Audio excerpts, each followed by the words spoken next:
Bonjour Elena. Bonjour. Bienvenue. Merci beaucoup. Et merci d'avoir accepté mon invitation. C'est avec un grand plaisir. Quand on te demande ce que tu fais dans la vie, comment te présentes-tu ? Alors je dis que je suis restauratrice des œuvres d'art. Et ensuite, j'explique que moi, je m'occupe particulièrement des livres et des documents graphiques. Très bien. Donc je suis restauratrice de livres anciens, de manuscrits. Les documents graphiques, c'est les cartes, les plans en papier, les chartes en parchemin. Donc ce genre de support en plan, en fait. Oui. Génial. Mm-hmm. Donc tu participes à la sauvegarde de l'immatériel par la restauration du matériel, en fait. Voilà, c'est joliment dit.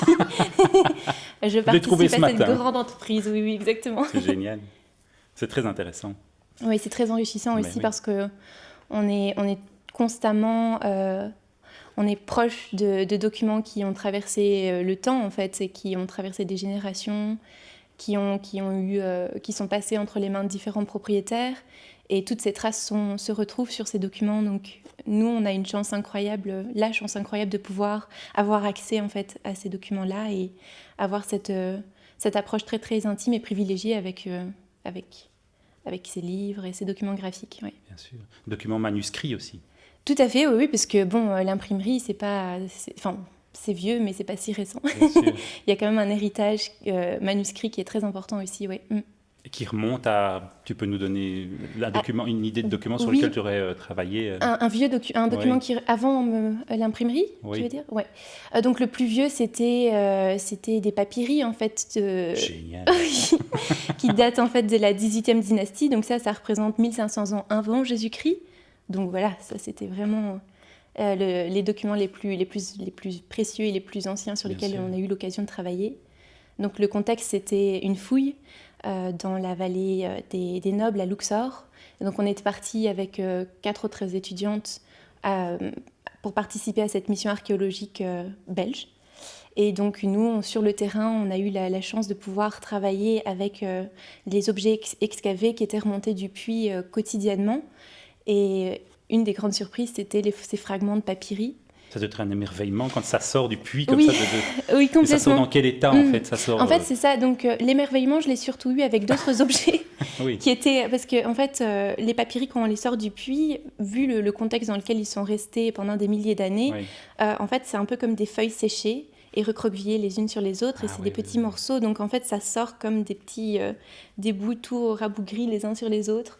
Et c'est justement, notre mission, ça a été à ce moment-là de les rendre étudiables, observables. Et donc, il a fallu les réaplanir, les conditionner pour que ce soit dans les meilleures conditions possibles pour les chercheurs qui étaient sur place et qui allaient ensuite étudier et remettre tous ces fragments dans le bon ordre parce qu'évidemment, c'était aussi un énorme puzzle, quoi. Est-ce que les méthodes de conservation à l'époque existaient, je suppose, ou on n'y pensait pas, surtout les corps? Non, en fait, à ce moment-là, ils n'y pensent pas comme nous aujourd'hui on l'envisage, puisque c'est surtout en tout cas ces papyries-là faisaient partie d'un rouleau du livre des morts, donc c'est pas vraiment la fonction première que de traverser le temps, même si c'est hyper important, surtout pour les Égyptiens à ce moment-là, puisque c'est vraiment le livre qui va leur permettre de passer les différentes portes pour accéder à une immortalité. Donc c'est censé rester... Ça accompagnait le corps. Voilà, c'est ça. C'est censé rester le plus longtemps avec le corps physique pour que la partie immatérielle puisse continuer son voyage, quoi. Exactement. Donc ça devait durer, mais ça je ne sais pas, mais je ne sais pas si eux envisageaient vraiment une durée... je veux dire, conserver un matériau dans une durée comme nous on l'envisage aujourd'hui, avec des espaces spécifiques qui correspondent vraiment à la matière et comment cette matière va traverser le temps à partir de maintenant, quoi. En tout cas, ils ont réussi. Ça a très bien fonctionné, mais bon, c'est un climat qui est sec et chaud, donc parfait, quoi. Pas du tout d'humidité. Quelle est l'œuvre qui aura le plus influencé ta carrière ? Depuis les études peut-être, et puis même après. En fait, ce serait plutôt des corpus d'œuvres et le contexte dans lequel moi je me suis retrouvée face à ces œuvres. Parce que, comme je disais tout à l'heure, on a la chance de pouvoir avoir accès à l'arrière du décor.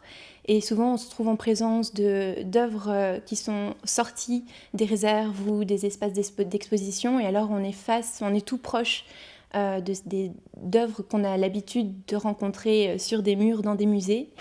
Et de les voir si proches et de comprendre vraiment la matière, ça m'a confortée en fait dans mon choix de profession en fait. Et donc je pourrais pas parler d'une œuvre, c'est plutôt les œuvres auxquelles j'ai été moi confrontée dans des institutions qui sont assez prestigieuses, par exemple les réserves du musée du Prado ou la bibliothèque de la librairie de la Sorbonne, ce genre de choses. Donc, tu as accès à ces endroits, à ces lieux oui, maintenant. Oui, Ce serait fantastique de pouvoir les visiter, tu sais. Oui, exactement. Oui. Peut-être seul ou en micro-groupe. C'est ça, exactement. C'est hyper privilégié, c'est assez intime comme façon de tout d'un coup être face à une œuvre. Et souvent, ce qui se passe, c'est que on oublie un peu le choc émotionnel que ça peut nous représenter et on passe vraiment à l'appréhension de la matière et comment est constituée cette œuvre et de quoi elle est constituée. Donc on switch un peu la façon dont nous aussi on se trouve face à ces œuvres. Ouais. Et je pense que le plus grand choc justement ça a été en Égypte quand, voilà, au contraire des papyri où il y avait vraiment pas une pression mais une demande de résultats parce qu'il fallait étudier ces petits fragments. La première fois qu'on nous a sorti un objet et le premier qu'on m'a confié pour réaliser un conditionnement, c'était une couronne de fleurs qui était posée sur un sarcophage et cette couronne était en parfait état de conservation en fait. Les fleurs étaient séchées mais il y avait la forme, tout était encore en très bon état de conservation et tout d'un coup on est face à un objet qui a 3000 ans. Oui. Et qui est beau. Et qui est encore complet, oui c'est ça, qui a traversé le temps et là je me suis dit bon... Il y a une petite pression quand même à ce moment-là. Ouais. On regarde, on ne touche pas. Oui, exactement. Tout d'un coup, on oublie de respirer parce que le simple fait de souffler dessus, on sent les feuilles et les pétales qui commencent à bouger. Ouais. Mais c'est beau de contempler cette fragilité aussi, qui est en fait très robuste. Elle a résisté à tout ce voyage. Oui, bien sûr. Bon, on n'y a pas beaucoup touché non plus. Mais... Ça, c'est certain. Oui. Mais malgré tout... Oui, et après, il y a aussi justement toute cette dimension-là. C'est sorti maintenant d'un espace qui était très sécurisé et sécurisant pour les objets. Et ça passe de main en main pour les études, pour le conditionnement, pour l'inventaire et tout ça. Et nous, on est vraiment au niveau de l'échelon des différents moments où ça va être étudié et tout. On doit vraiment faire en sorte que justement cette œuvre-là ou cet objet-là passe de main en main dans les meilleures conditions possibles. Ouais. Donc voilà. C'est le devoir de l'artiste aussi, hein, ou de l'interprète. Tu veux dire que son œuvre soit pérenne dans le temps ? Oui, mais je parle de l'artiste-interprète qui forcément est le pénultième interprète d'une œuvre. Oui. Et c'est la même chose. Cette œuvre doit pouvoir être passée de public en public. Oui, c'est vrai. Et voilà, on doit la manipuler avec le souci de bien faire. Exactement, surtout dans ces conditions. Quelle est l'œuvre qui t'a touchée récemment ? Alors là, récemment, donc en ce moment, en fait, je travaille avec 8 autres restauratrices à la Bibliothèque royale de Belgique. L'œuvre ou le document ? Voilà, c'est ça. Donc là, je vais parler plutôt, encore une fois, d'un ensemble, parce que souvent, en tant que restaurateur de livres, on peut être confronté à des objets uniques, et ponctuels, on va dire, parce que ça arrive et ça passe de main en main, mais quand on doit traiter un livre, souvent, il fait partie d'une collection. Et ici, dans ce cas-ci, en fait, on a la chance de pouvoir nous occuper de manuscrits qui appartiennent à la grande collection des Ducs de Bourgogne et donc de la librairie des Ducs de Bourgogne. Donc ces manuscrits qui vont être exposés d'ailleurs dans un musée qui va ouvrir normalement en mi-septembre à la Bibliothèque royale. Passionnant. Et donc, je me suis un peu perdue dans ma réponse, mais oui, donc c'est vraiment très très touchant parce que ces manuscrits qui datent du XIIIe au XVe siècle, là, les traces d'usage sont vraiment parlantes parce qu'ils ont été annotés, ils ont été commentés, ils sont passés de destinataires en différents propriétaires, ils ont été volés, rendus, restitués. Enfin, il y a vraiment des traces d'usage dans ces livres qui montrent à quel point ils sont passés par différentes personnes jusqu'à nous, en fait. Et de nouveau, déjà via la préciosité de ces documents, puisque c'est enluminé, doré, peint, tout ça est manuscrit, donc écrit à la main, mais avec une qualité dans la calligraphie qui est aussi très très impressionnante.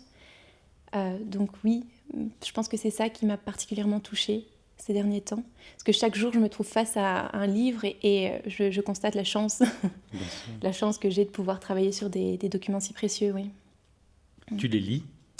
Bon, ça dépend, hein, parce que le plus souvent, donc, c'est en latin, évidemment. Après, c'est aussi en vieux français. Donc, quand on a un peu le temps... Oui, c'est ça, pour déchiffrer. C'est ça, oui. Et c'est drôle, puisque le vieux français, les tournures sont particulières aussi. Donc... Oui, bien sûr. Oui, voilà. Elena, quel livre, au singulier ou au pluriel, se trouve sur ta table de nuit pour le moment? Oui, c'est vrai que ça sera plutôt un pluriel, parce que je restaure des livres et j'aime les lire aussi, donc ça fait vraiment partie de mon quotidien, quoi. Donc j'en ai choisi 2 aujourd'hui, parce que ça a été un peu compliqué de choisir de quel livre j'avais envie de parler, mais celui que j'ai apporté, les 2 que j'ai apportés, en fait, sont vraiment... correspondent à la période qu'on a un peu traversée en ce moment. Donc le premier, c'est Chez soi, une odyssée de l'espace domestique de Mona Chollet. Et en fait, j'ai trouvé que c'était assez dans l'air du temps, puisqu'on a passé beaucoup de temps enfermés à la maison. Et en fait, Mona Chollet, dans ce livre-là, elle va vraiment explorer et interroger la notion de chez soi, en le comparant en fait à un espace de réflexion politique. Donc même si on considère que ces espaces privés sont vraiment liés à l'intime et qu'ils correspondent à la façon dont nous on se projette à l'intérieur, ça reste des espaces qui sont influencés par en fait des enjeux externes assez forts et politiques souvent. Donc tout au long de l'ouvrage, elle va interroger vraiment la façon dont on peut se loger, la possibilité de se loger, comment se loger, aussi la manière dont on va être à l'intérieur de la maison, si on est bien logé ou mal logé, ce genre de choses-là. Et aussi l'emprise et la prise que nous, on a en tant que personnes vivant à l'intérieur d'un foyer, l'emprise qu'on a sur l'environnement autour de ce foyer, si on a ou pas. Et donc ces questionnements-là, elles sont traversés en fait par d'autres notions. Par exemple, on envisage que chez soi, on est protégé par des enjeux extérieurs aussi, a priori, mais qu'en est-il en fait de l'organisation sociale au sein du foyer? Donc elle va soulever des questionnements qui sont assez existentiels et féministes aussi. Et donc tout au long de l'ouvrage, l'objectif, c'est un peu de partir d'un endroit qui est considéré comme un lieu de repli sur soi et des autres aussi, mais donc de partir de ce lieu-là pour retrouver des enjeux collectifs. Donc c'était assez éclairant sur la manière dont on habite un lieu et comment on habite le monde d'une certaine manière. Donc ça, c'est le premier livre que j'ai apporté. Et le deuxième, qui pourrait être miroir et qui pourrait répondre à ce genre de questionnement, c'est L'usage du monde de Nicolas Bouvier. Donc Nicolas Bouvier est un auteur voyageur. Donc dans cet ouvrage-là, en fait, il retrace le cheminement de 2 hommes. Donc lui, en fait, il quitte Genève dans le milieu des années 50 et il va retrouver son ami Thierry Vernet à Belgrade, et à partir de Belgrade, ils vont cheminer durant 2 ans vers l'Est, donc en passant par la Yougoslavie, la Macédonie, ils vont aussi passer en Afghanistan, en Iran. Et donc tout au long de ce voyage, ce qui est fascinant avec ce livre, c'est la manière dont l'auteur va décrire les paysages qui l'entourent. Il va apporter un soin vraiment très particulier à la façon dont il décrit les couleurs, les nuances de ces couleurs, le rythme, la subtilité de ces couleurs. Et en fait, quand il reviendra de ce voyage, il expliquera que c'est certainement dû au fait qu'il était accompagné du coup de Thierry Vernet, qui est artiste peintre et qui a illustré ce livre d'ailleurs. Donc on retrouve une partie de ses illustrations. Ouais. Et en fait, la façon dont Nicolas Bouvier il décrit les paysages est toujours située entre l'image peinte et l'image écrite. Donc lui, il va faire appel vraiment à tous ses sens pour essayer de décrire le réel et ce qui l'entoure. Et il va vraiment pousser le lecteur à sortir de ce que lui-même envisage quand il observe un quotidien, enfin son propre quotidien, cette vision-là peut rester un petit peu superficielle, parfois par automatisme ou peut-être même par paresse, mais en mettant en place un questionnement sensoriel vraiment et un peu sensuel, il propose une autre vision de ce que c'est, de ce qui nous entoure et la façon dont nous on évolue dans ce genre de contexte. Et il utilise, c'est toujours extrêmement poétique parce que il met en place, en fait, dans ce livre-là, il y a vraiment toute l'ambivalence de ce que peut être le monde, puisqu'il va décrire des instants qui sont saisis et volés vraiment d'une intense grâce, et en même temps aussi, il va montrer à quel point certains moments sont durs et crus, mais c'est ce qui fait aussi un peu la richesse de ce qui nous entoure. Et la façon dont il va décrire ce genre de tout ce qui l'entoure, en fait, c'est super enrichissant et poétique et juste beau, quoi. Donc c'est vraiment un moment une petite bulle dans ce qui peut être notre quotidien, parfois un peu répétitif, quoi.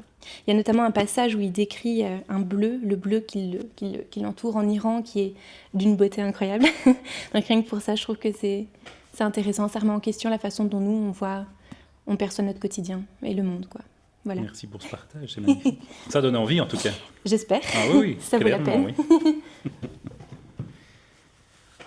Imaginons, là tu viens de nous expliquer avec des mots très, très beaux, le fruit aussi d'une imagination, mais imaginons que tu puisses passer une soirée, t'entretenir avec un ou une artiste qui n'existe plus, le temps d'une soirée qui se serait.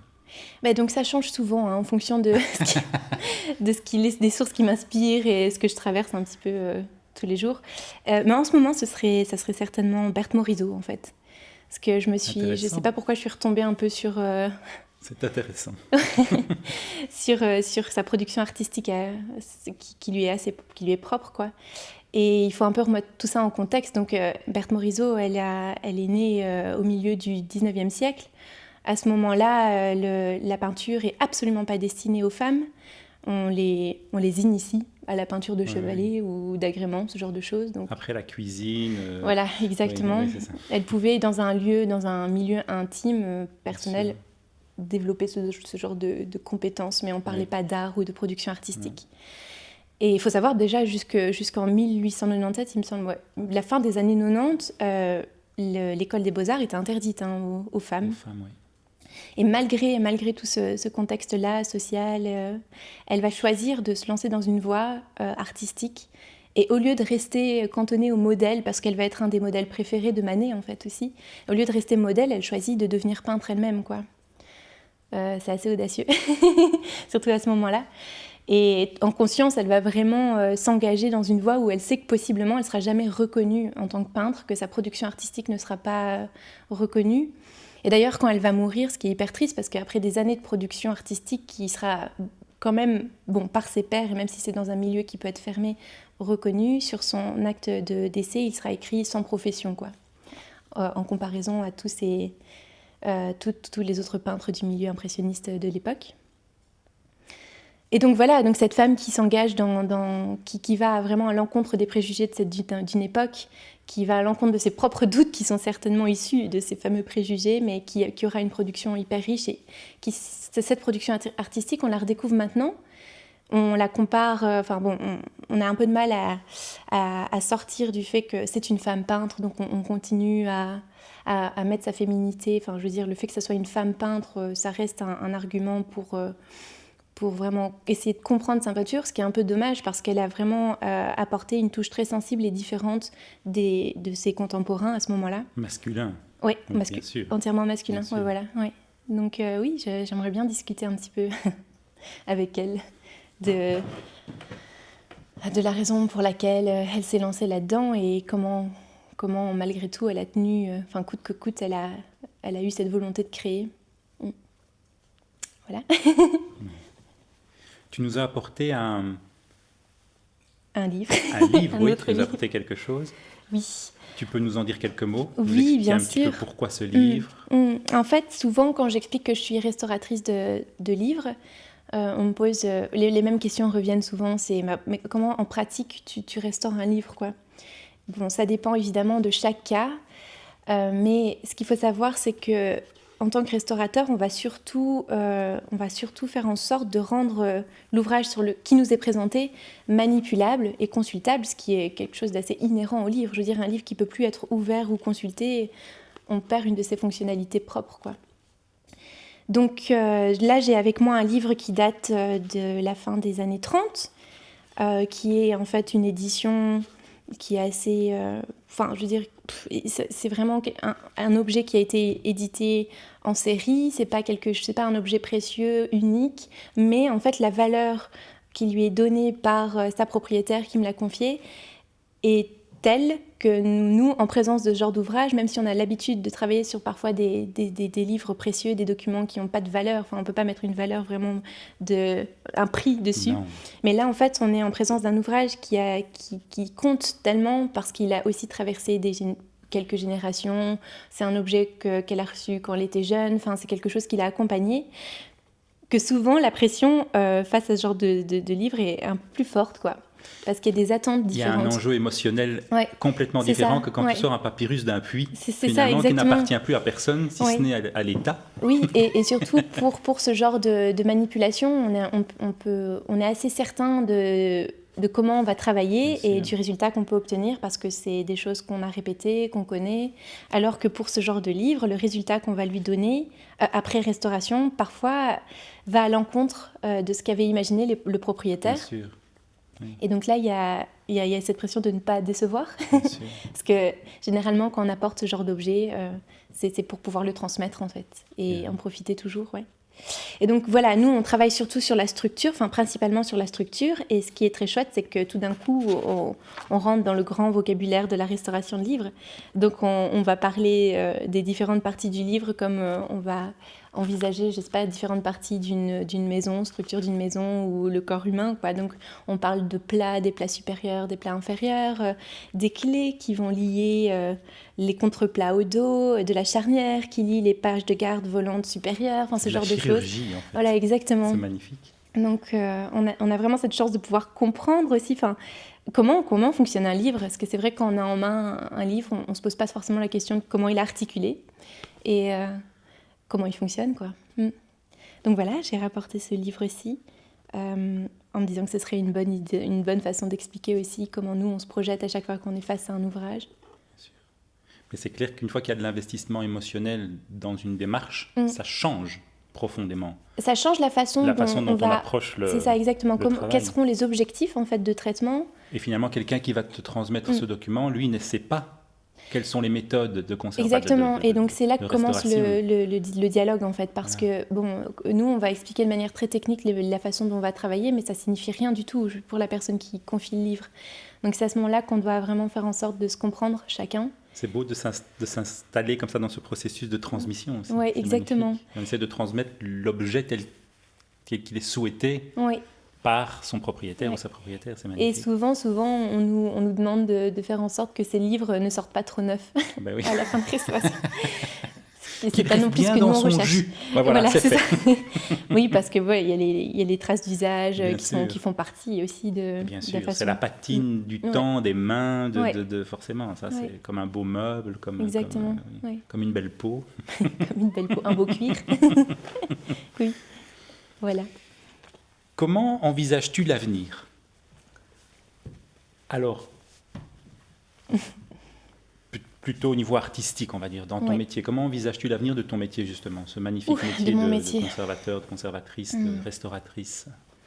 Bon, des livres, il y en a à foison, donc j'imagine, je ne pense pas que ça soit une profession qui va se perdre, en fait, parce qu'il y aura toujours un héritage patrimonial hyper important au niveau livresque et les documents en fait aussi qui sont les documents graphiques quoi, parce que c'est des traces d'archives parfois, je veux dire c'est vraiment les documents sur lesquels les informations passent d'époque en époque, donc il y a toujours un besoin de les conserver, de pouvoir de les rendre disponibles, donc l'avenir de ma profession je veux dire, il y a un avenir pour cette profession, c'est important de le savoir, c'est rassurant aussi.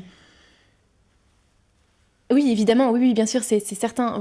En fait, on aura toujours quelque chose à restaurer, ça c'est clair. Après, ce qui est un peu plus problématique et ce sur quoi on peut réfléchir, ça va être la manière dont ces documents seront mis à disposition pour la restauration, parce que on connaît tous un petit peu comment ça se passe le milieu culturel maintenant, je veux dire, à tous les niveaux, et c'est pas vraiment une priorité. Non. Donc souvent les budgets ne sont pas alloués pour ce genre de grandes entreprises. Là, en tout cas pour la Bibliothèque royale et ce grand chantier de restauration des manuscrits des ducs de Bourgogne, c'est une chance incroyable que ça soit... le timing était parfait. Parfait, bien sûr. Mais ça reste très très ponctuel. Oui. Donc c'est assez rare en fait qu'on ait la possibilité de travailler sur des ensembles patrimoniaux si larges, sur des durées assez confortable parce que ça fait 3 ans en fait qu'on travaille sur ces livres maintenant. Mais parce que la finalité, c'est l'ouverture d'un musée. Voilà. Et donc il y a de l'espoir. Tout à fait. Malgré tout. Ah oui, d'office. Oui. Pour clôturer, est-ce que tu peux me parler d'un parfum qui t'inspire ? Oui. Bon, souvent, quand nous, on rentre dans des réserves, on a ce parfum un peu particulier du livre poussiéreux qu'on a appris à aimer maintenant. Donc, oui, à chaque fois que moi, je suis en présence d'un livre ou d'une bibliothèque, d'un espace fermé qui a ce parfum hyper particulier du papier, en fait, qui vieillit. Mais je suis tout de suite... enfin, là, je me mets je rentre dans vraiment un processus de travail, déjà. Oui. Parce que il faut envisager tout ça de manière très très globale et oui, c'est un peu une... Et le parfum du papier évolue avec l'âge aussi. Hein, oui, les conditions dans lesquelles il a été conservé, oui, bien sûr, bien sûr. Par exemple, quand on était en Égypte, là justement, et qu'on a eu l'occasion de descendre dans ce puits pour voir comment étaient excavés les objets, il y avait des matériaux organiques qui se décomposaient à ce moment-là. Et c'est un parfum très très très spécial, c'est très sucré, c'est à la limite de l'encens comme ça. Donc à chaque matière correspond une odeur, voilà, bien et sûr. La dégradation du papier et des matériaux organiques, même le cuir, tout ça a en fait, ouais, une carte d'identité organique. Exactement, oui. Tu l'as dit. Qui leur est propre, voilà. Donc oui, c'est des parfums que j'aime rencontrer. Merci beaucoup. Avec grand plaisir.